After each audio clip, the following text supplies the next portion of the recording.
conversation with everybody. Hello. Hello. Thank you very much. Great. So, guess the thing that distinguishes the stream is the way that we actually talk to each other. We try and have a real conversation, with the conversation go back and forth. Sometimes all the guests start talking at the same time. That's okay. I might just be the traffic cop in this situation and ask you just to hold on for 1 minute so I can finish hearing what one guest is saying, and then the other guest can talk back or talk with them. That's only just so that we don't hear four voices all at the same time. What is very specific about this conversation about, we're talking about Ethiopia and the Oromo protest and the Amhara protest today, if you're just watching and tuning in earlier online, is that there are lots of acronyms in this issue. And I'm going to ask you to be very kind to our international audience. Explain what you're talking about, who you're talking about, why this is important, so people around the region, other people outside of the region, around the world, actually understand the conversation. So as you're debating and discussing, do explain at the same time. In the conversation, very important, my co-host Malika Bilal. Here's Malika. Thanks, Femi. So I am juggling a lot today. You can see, if the studio wants to get a shot of my computer, you can see I have open about 30 tabs because so many people online want to talk to you all. So my job will be to bring up those tweets, those video comments, and I will direct them to you all. Marera here, Getachew, Najat, and Fatsum on the phone. I hope you can hear me okay. Oh, yes. One yes. Najat? Yes, I okay, all right. And Fatsum? Okay, well, I'm going to hope that Fatsum can hear us, can hear me. So my role would be to bring in our online community and throw you tweets and video comments for you to respond to. Sound good? Good. Good. All right, so guys, just so that you're used to hearing each other's voices, by way of a warm-up, I would like to know in just a sentence, what is important for you to get over today? What is the main point that you want to get over today? Marara, what's the main point you would like our audience to know today? I think the Ethiopian regime is terrorizing millions of its citizens, and the people are being killed, detained, harassed, intimidated. That is what the world should know, and the Ethiopian government should stop killing. All right, let me just check in. Let me check in with Fatsum. Fatsum, what's the main point that you want to get over today? Fatsum. Hello. All right, so we don't have...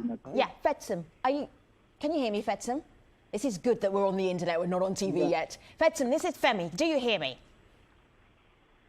Yeah, it's not clear, but I can hear you. You don't hear me clearly. All right, so Fatsum, we will work on that, because if you can't hear me clearly, we can't have a conversation. Getachew, for you, what is the main point you want to get over today? In a sentence, it is what? Well, it is that whatever challenges are posed by people who are bent on destabilizing this country should be held in check. Whatever happens in the name of protests, in fact, is happening in a manner that destabilizes the country, in a manner that runs counter. We will explore that in more detail, because right at the end of this warm-up, Najat, for you, what's the main point you want to get across? In a sentence, what is it? I want the truth to emerge to the international community. Mostly we hear counter narrative of the Ethiopian government misrepresenting the truth. Very good. Today I just so want Najat, Getachew, Marara, you set out what you wanted to do today. We will see if you can do that in 1 minute's time, live on the stream. See you in a moment.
Dozens are dead following anti-government protests that swept across Ethiopia over the weekend. We'll find out what impact this latest government crackdown will have on the country's future.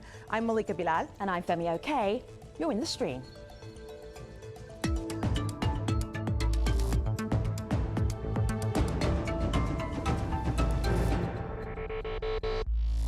Thousands took to Ethiopia's streets over the weekend to protest against what they say is the marginalization of two of the largest ethnic groups, the Oromo and the Amhara. Demonstrators participated in various marches across the country's Oromia and Amhara region. Rights groups and opposition leaders have accused security forces of trying to control the protests in both parts of the country with gunfire, beatings, tear gas and arrests. Now, the stream's been following the Oromo demonstrations since they began nearly a year ago. According to Human Rights Watch, at least 400 people have been killed and thousands arrested for their involvement since November.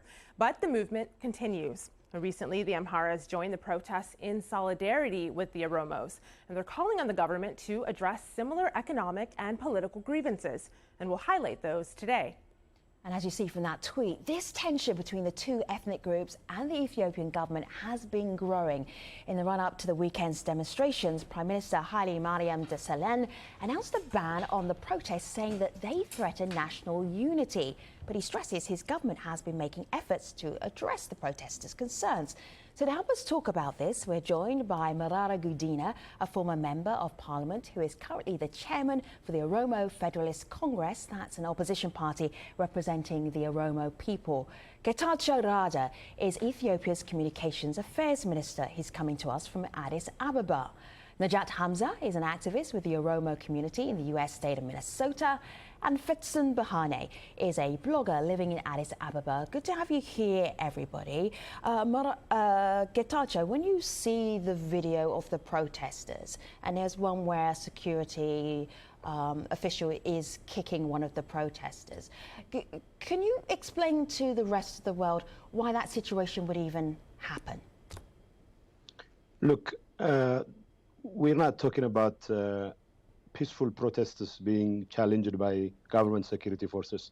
What we have here is an attempt by some rejectionist elements from the diaspora to organize through social media and all violent demonstrations, which are basically aimed at dismantling state structure and creating the kind of instability that will help them drive their own agendas and impose their own agendas on this country. So I think the government has been very, very consistent to a fault in terms of telling people that whether there are people who are expressing their concerns is not a problem for us.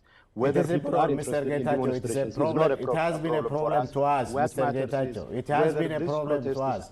Those who are legally registered. In a manner that destabilizes the country. Getachew, just hold tight for a moment because there's a response coming right back from our studio. Marara, what did you want to say? Yeah, it has been a problem to us, those who are legally registered. You know, this is social media organized, diaspora organized. It's simple, it cannot work. Millions of people, not few thousand, millions of people across Oromia, now across Amara, the Amara region is demonstrating, demanding their rights, demanding the accountable government, demanding the right to free expression, demanding stopping land grab, demanding stop killings. Why is what he's talking about? Well, there is nothing wrong with people expressing whatever concerns they have in a peaceful manner. What the government is denying people to protest peacefully. That's the problem. You have been denying, Mr. Getachew. I know, we know each other. You have been denying people. We have several times asked people were trying to peacefully demonstrate, empty-handed. Dr. Marara, gentlemen, just hold tight for a moment because I know that our online community want to jump into the conversation too. Go ahead, Malika. Well, picking up on this, hearing the reports of deaths and arrests, we got this tweet out of Ethiopia. This is Diriba, who says, "I'm in the capital right now. After this tweet, I know I'll be arrested, and the crime I commit is an act of terror." Of course, we have no way to verify that independently, so we talked to Al Jazeera's producer, who is in Ethiopia, and this is what she told us. She says it was very difficult difficult for her team to verify information from Addis Ababa. The government shut down social media and blocked telephone networks in some parts. She goes on to say that she's received calls from Ethiopians who feel abandoned by international media, and they're asking why she didn't go to the north and why she's not talking about those deaths. And she says it's been hard to explain the challenges of reporting without government access to these areas. So Najat, I want to bring you in here because, of course, you are on the outside. What's the information that you're getting from friends and family who are there, and do you trust it? Just to address the prior argument that I have raised, this government has created a couple of narratives that always is designed to discredit these people who are fighting for their rights and for their basic human rights. Something like an anti-development, anti-government elements, a destabilizing element, all forms of jargons. But what it forgets to do is really address the grievances that people are facing in that country, that they're providing this government to address their grievances, and they are doing anything but doing that. And so here's the double-dipping situation that we have on our hands. First, they crack down on civil societies, international communities, journalists, and people who can verify data and, gather information on the ground, and then turn around and tell the international community that we are imagining these facts, that these are not the realities on the ground. So either you allow the international, observers from the third party to come in and verify this information and provide us with real information for the world to see. Let's put that to the minister. Let's just put that to the minister. Minister? Yes. Look, in this country, people have every right to demonstrate against anything they feel they are entitled to. They have every Mr. right Getachew, to... we never had. You Dr. are Marara, refusing. let me finish. Dr. Marara, let me No, finish. you Dr. Marara were denying us. making efforts after efforts. I feel you have to listen to the minister before you respond. Well, so let's do that. see, Go ahead, Dr. Getachew. Dr. Marara, in the succession of his makeshift party's modus operandi, has always been to use all kinds of excuses to launch a street action, which is aimed at effective Minister, regime Najat change. mentioned some very specific, she was bringing out some very specific points. She was saying that it's actually hard to collect data. It's hard to actually, it's hard to even just communicate. Answer that directly, because you're sitting right there in the conversation with her. This country is open for business. This country is open for the international community, and people have every right to collect whatever information they want to collect. But if you insist on, for example, the guy who tweeted earlier would assume that anything that happens by way of tweeting will result in his being arrested. But this, I will tell you, is probably utter nonsense. But simply because you want to believe in something, no matter how much information I might come up with, you still will end up believing what you want to believe. Mr. Getachew, are you telling us your government is not terrorizing millions of citizens? So let's not arresting bloggers? Yes, we hear grievances. Journalists? We hear the grievances loud and clear. Let's just work out. I work with... Hold tight for a moment, because we're just going to go round in circles. I don't want us to chase our tail for this conversation. Malika, do you want to push us on a little bit more? Just a little bit, because it's still the same debate that I'm seeing in our studio here on Twitter. So Hafsa, who says she's on her way to Ethiopia this week, she says peaceful protesting is welcome there, but violent protesting in which property and public spaces are affected, no. So she gets pushback from Oga, who says the Oromo protests have created multiple opportunities for peaceful dialogue, only to then take bullets in response, and now they've reached the point of no return. Fatsum, I'm going to pass this over to you. Is that how you would describe what's going on? I think we have to differentiate two things. We are talking about two protests now, and it looks like we are mixing them up.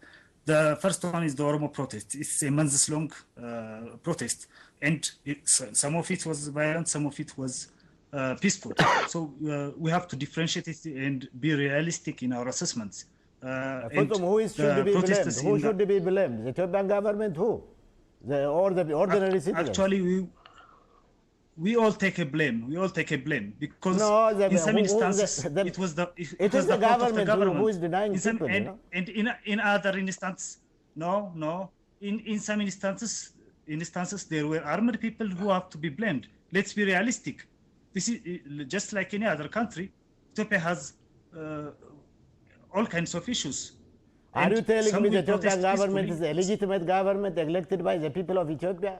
Did not Well, rigging of course. massively last elections? Let me just bring in Frustrated Najat. people? Yes. Yes. Let me just bring in Yes. Najat. Najat, what You, is you may not you what may are you not trying to accept. add to this conversation? Go ahead, Najat, because we can't hear you all the time, so I can hear you right now. Go ahead. Najat. My question is this: if Ethiopia claims to be a democracy and that it allows every right to its citizens, why are we seeing these graphic images all over the social media that the Prime Minister himself puts forces to combat the peaceful protesters? In a democratic society, we don't block internet, we don't block social media, we don't, decipher free expression. So you can't have, you can't bake your cakes and have it too. Either you are a democratic society that allows people to air their grievances free and, free of any reprisal or immediate danger, imminent arrest or death, or you are a dictatorship that are not allowing these people to do that and come around and say they are being violent. No, they have For not. sure they are a have not been dictatorship violent in anyway. any All right, so instance let's that we see. have seen So so far. guess, Look, let's try look. this. You bring up a point, and then let's hear what the minister has to say. Minister, Look, go ahead. look. In any self-respecting country, any self-respecting and responsible government would expect any demonstration to meet some place, manner, and time requirements, which is Mr. the standard Getachew, we practice asked everywhere. several, And of course- hundred times I am a really- peaceful demonstration. Murara, You were Murara, denying let- us, let- denying let us. me say- Murara, let I me say hear something. your grievances. I do simply not hear because the you response keep from the interrupting government. people, Do you that not want to give hear you, it? The upper I hand would in love terms to. of the monopoly, in terms of the truth. What I am trying to say is, even the Prime Minister was very clear. We expect the people to peacefully protest, to express whatever Minister, that concerns, wasn't the whatever point. grievances That they wasn't have. the point And that the Najat government was has been making. very consistent about You're giving not every answering the opportunity point for that the Najat people was bringing I up. have to asked you express- one question, sir, and one question only. And if you don't mind answering me that directly, we can move on to the next point of argument. Because what you do is you always deflect by creating a counter narrative that has nothing to do with the reality on the ground, that has nothing to do with the question that I just posed at you. And you always do that. You deflect and you neglect to address. Well, the I'm question at I'm hand. not deflecting. Najat, look, we have two kinds of, as Fitsum rightly pointed out, we have two kinds of protesters. Even some protesters where people have legitimate concerns, they may turn out to be violent, but even those protesters are within the acceptable limits of what we consider to be legitimate Najat, protesters. I But don't think in you're many gonna get a cases, direct people answer. are being told to. This is not an to answer to the question that you dispossess asked. But maybe that is the weapons answer. from security officers and using them against security officers. And Minister, that wasn't under what such Najat circumstances, asked. We do not people have who an are entire question, show, sir, though, you to are engaged in try this and kind get of an answer violence to my this. question has that been why rampant in are we Minister, seeing these Najat, carnage hold all tight for a over moment. Oromia Najat. and the for Amhara the region? government to If speak Najat, you idly Minister. say because that it has the people have responsibility full right to protect as a its citizen people. of Ethiopia to Getachew. demonstrate against the government Najat. for whatever grievances they have to air in public. Hold tight for a moment. either, Yes, Najat, you are not people going to have get an every answer. right to air their grievances. We do And the not have an government hour show. You're will not going to get address that answer. every Hold tight for a grievance minute. that Minister, we're people going to have. move on. But there are rules and regulations. There are time, place, manner requirements as far as holding demonstrations are concerned. All right, that is not If the you answer. have She didn't ask about gun-toting demonstrations. Minister, gangs- hold tight for a moment. Take a pause. We are going to move on. So, Malika. Penny, there's actually someone online who agrees with the minister. This is a comment we got from Tsede. I hope I pronounced her name correctly. She says the current protests are masterminded by exiled Ethiopians calling for revolution. They are misleading a young, unexposed population by giving them a sense of doom, and they're playing a dangerous ethnic blame game. So on that idea of the ethnic blame game, as we saw earlier, the Oromo are now joined by Amhara, another ethnic group in Ethiopia. I want you to have a listen to this video comment we got for someone who talks about why that might be significant. At the Oromo protests and Amhara protest rallies held across Ethiopia this weekend, state forces are said to have killed up to 100 people. Why would the government go to such great lengths to avoid addressing legitimate concerns of its own citizens? Why would any government prefer to kill and maim its own people to having what would be fruitful discussions with them? So a couple of things there. You're a former member of parliament. How would you answer his question? The mother of all problems is Mr. Getachew's government, terrorizing millions of its citizens, refusing to engage political parties, whether outside and inside, refusing, for example, peaceful demonstration. In fact, it is you know, it is Mr. Getacheo's government is using state terrorism against ordinary citizens, citizens that are not armed. That's a problem, you know. They are blaming others while the Ethiopian government should be blamed for what is happening now. That's the problem. The center of the problem is the Ethiopian regime, who is, you know, refused to engage the opposition, refused to talk to the opposition, refused to negotiate with the opposition, and bent on terrorizing millions. Stop talking for a moment, because there's a question that's coming towards you. Go ahead. Dr. Marara. Okay. Yeah. The two protests, we should not conflict the two protests because they are different in nature. The Oromo protests mostly were peaceful in some areas and some places were violent. But the protests in Amhara region were by their nature different because people were armed. We have seen there are videos and photos available online. So let's not mix the two. Those are different issues. Another point is that the protests are not in solidarity one to another. The two are different forces that are pulling Ethiopia. I think the divide and the rule of the regime. Don't bring in the divide and the rule of the Ethiopian regime. You know, the Ethiopian regime was keeping away. I just wanted to jump in here for a second and say this. Whenever we bring, you know, clash between these major big, you know, ethnicities in Ethiopia, the only party that benefits is the government in power. We understand there is historic grievances between the two groups, but we do have a solidarity in a sense that they're asking so this is a really, Jan and guess, this is a really good point. So just take a pause for a moment, because if you're watching this on Al Jazeera, guess, give me a moment, everybody, just give me a moment. If you're watching this on Al Jazeera, you're thinking, Ethiopians are just having an unbelievably passionate conversation, row, debate. I don't even understand what people are protesting about. Let me share this with you.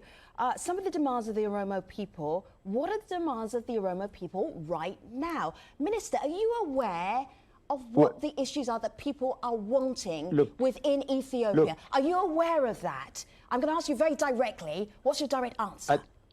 I think there is one misconception I have to dispel here. Okay. You are assuming that the entire Oromo people are protesting. I didn't make that assumption. Millions are protesting, Mr. Getachew. Millions, not a few thousand. Millions from Borana to Dambidolo, from Hara to on fire. Mariah, let me just finish this thought. Minister, I wasn't talking about a hashtag. I was just asking very directly. So we couldn't get lost here. Look, can you hear me? Can you hear me, please? Yeah, I hear you. I'm just not hearing the answer. The Oromo people are the aspirations of the Amhara people, the aspirations of the people of Tigray, the people of Afar, which is to live in a country that protects their interests, to live in a country. Please, Mr. Getachew, don't, you know, millions of people say to European, go away. Millions of people, Mariah, just give me a moment. So, Minister, are you able, do you even know what people are protesting about? Minister, do you even know what people are protesting about? Exactly, yes, we do understand. We do understand. Mariah, allow me, please.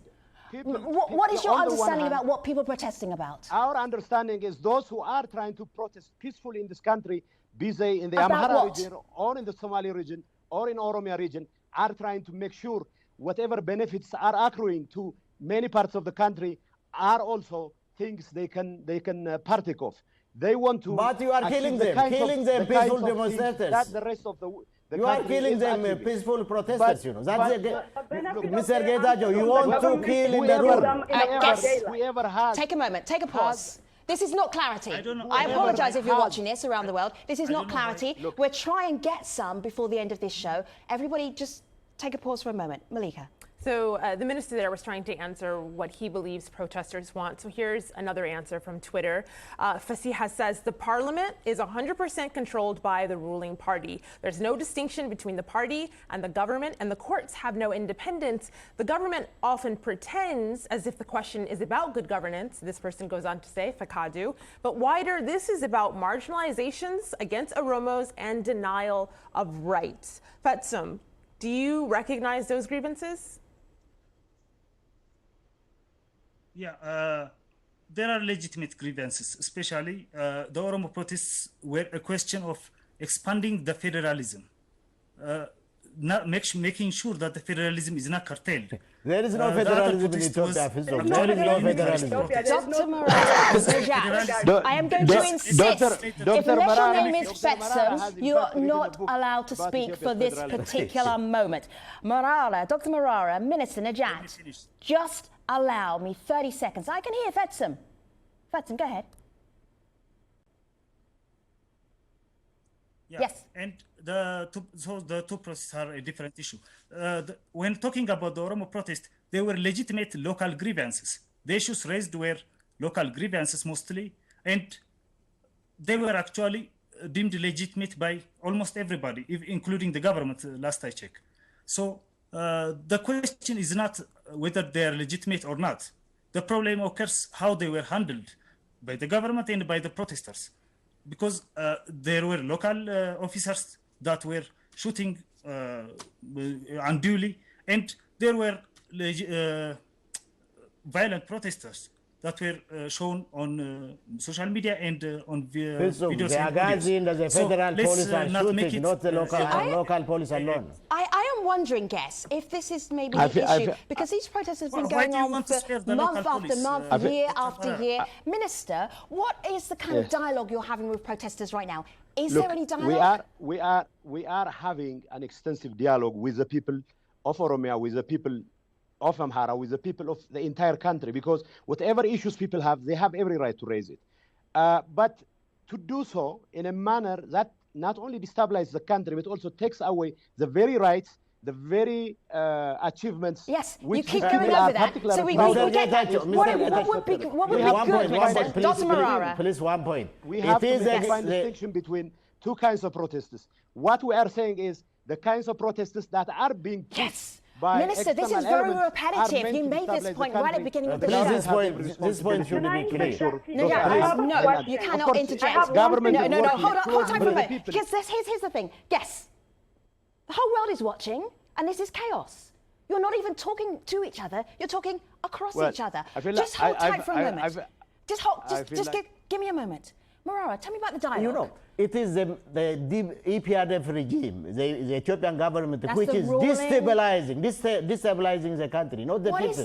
What is the conversation that you're having with the government? I want to make it clear that it is Mr. Getacheo's government made that very clear. That destabilizing the country, leading the countries down to whatever, and terrorizing millions of people.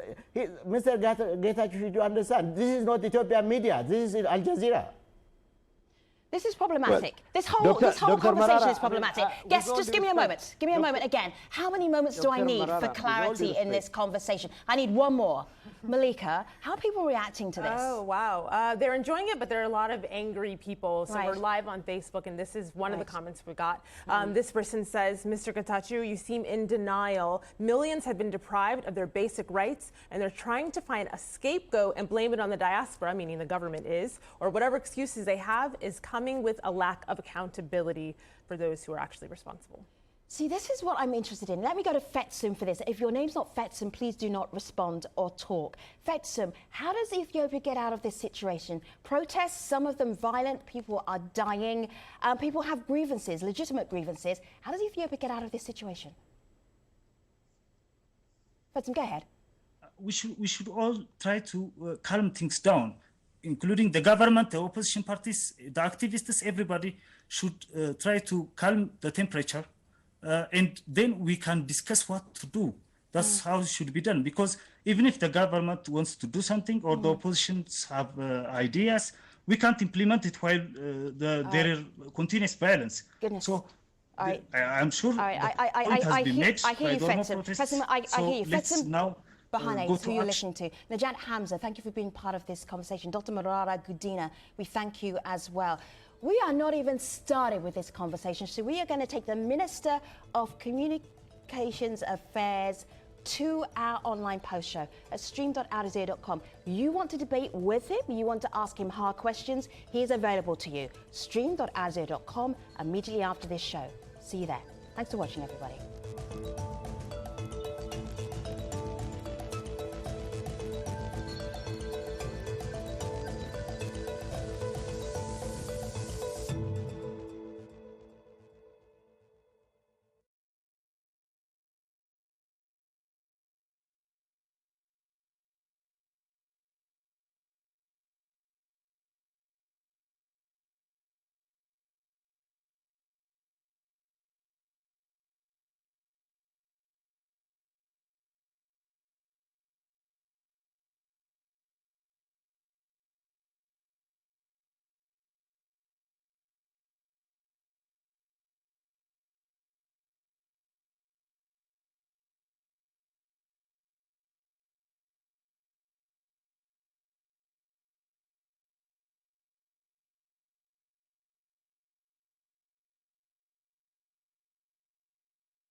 Hello, welcome to our special online post show. Now, our community has been actively tweeting throughout the show with their questions and comments. So we want to give the Communications Affairs Minister, Gakacho Rado, the opportunity to address some of their concerns. Let's get right to it. Malika. Well, I will start with this tweet from Jamal. He says, how on earth could a single party win 100% the parliamentary seats, and yet this could still be described as a democratic country? What's wrong with us, he says, using the plural there. What would you say to him?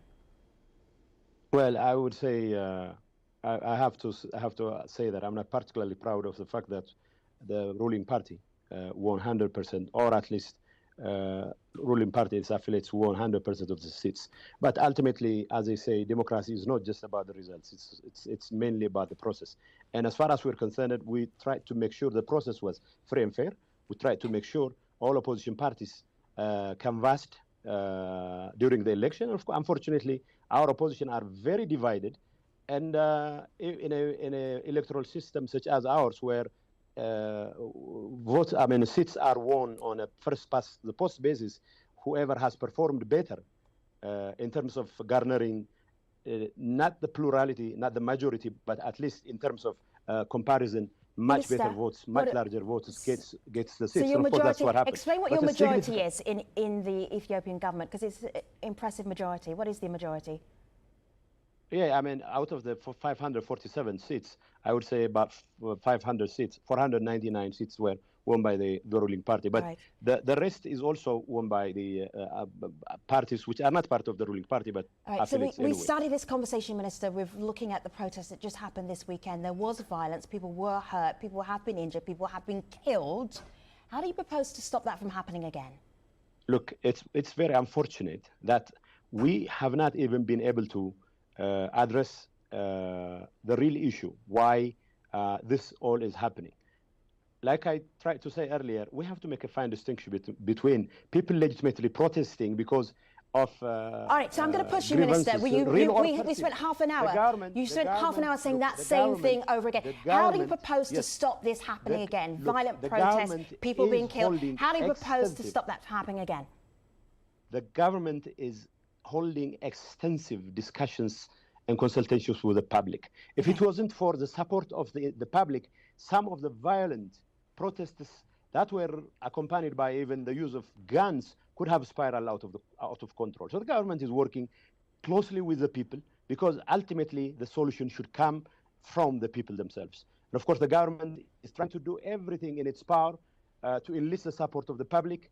How are you doing first that? And foremost, I'm hearing a lot of anger and a lot of annoyance with the government.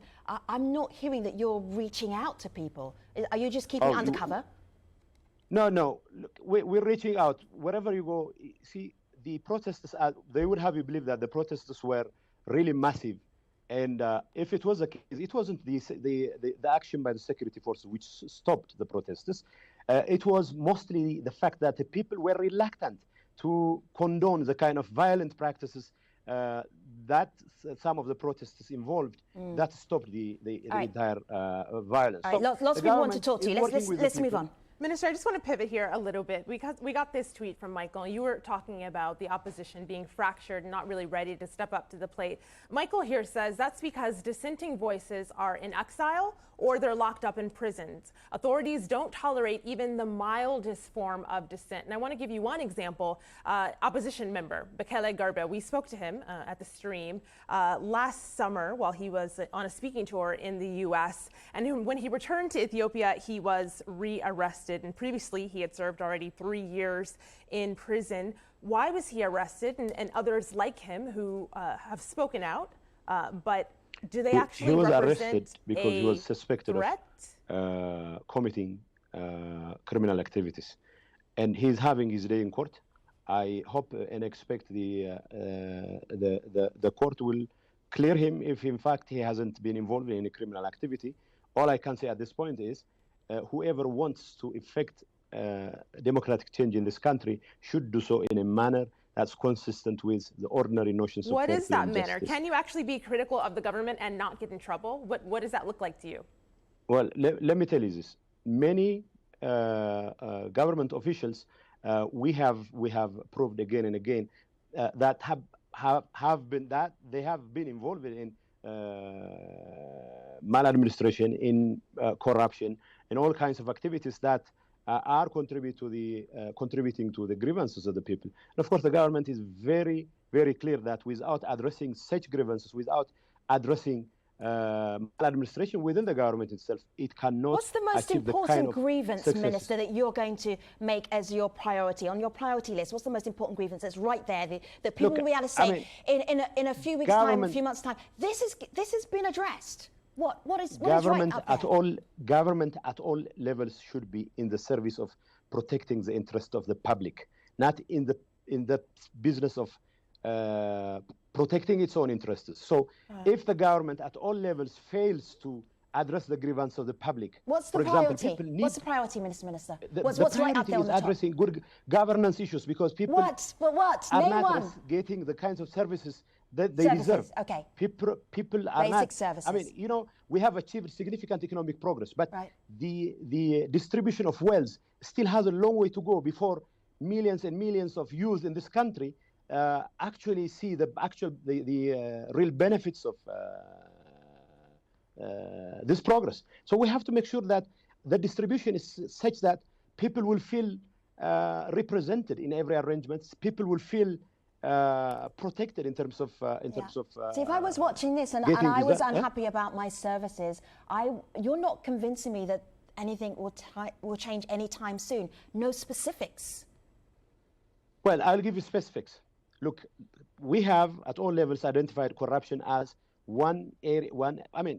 Projects which are meant to benefit the people. If government officials are involved in siphoning of funds that are meant to protect the interests of the people, of course, we have to take action against these officials. The government is also working with people to identify a series of governance issues that are bedeviling society at all levels and hold people responsible. I just want to say, I asked specifics, and you said a series of issues that are affecting people on all levels. That's not specific. Femi, specific, unless you have specific governance issues to point to, how am I going to give you specific examples? Well, you're the government. We are the government. I'm just asking questions. Tons of people have tons of grievances, believe me.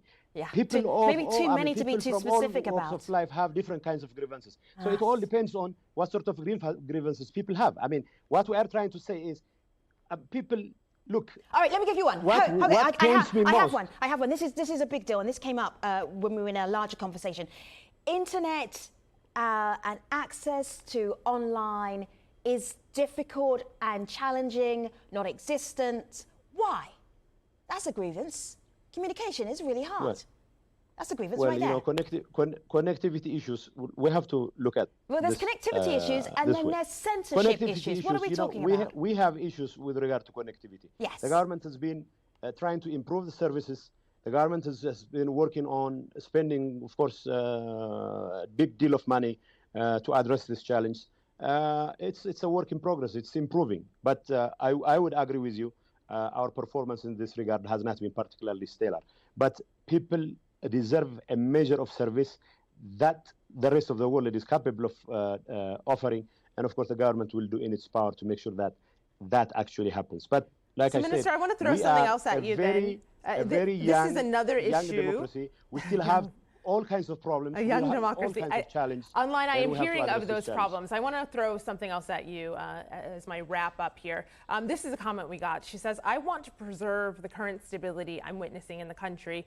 I believe Ethiopians, including in the diaspora, should focus on working on solutions. The government then has to cultivate the free political dialogue, but she sees progress. So speaking of that free political dialogue, this person, Hinok on Twitter, wants the answer to a direct question. He says, is the ruling party ready to sit and discuss and share power with opposition parties in and outside of the country?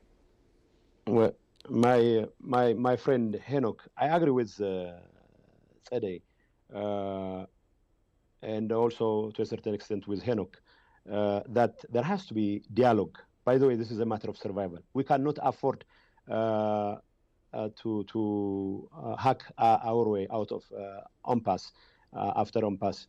If we fail to address the grievances of the public in a manner that satisfies Are you the youth. succeeding right now, If we Minister? fail to create mechanisms whereby people can vent their frustrations in a manner that doesn't affect the stability of the country, and then the survival of the country itself will be at stake. So what we are trying to do is to find a breathing space in which, with the support of the public, we can address the grievances.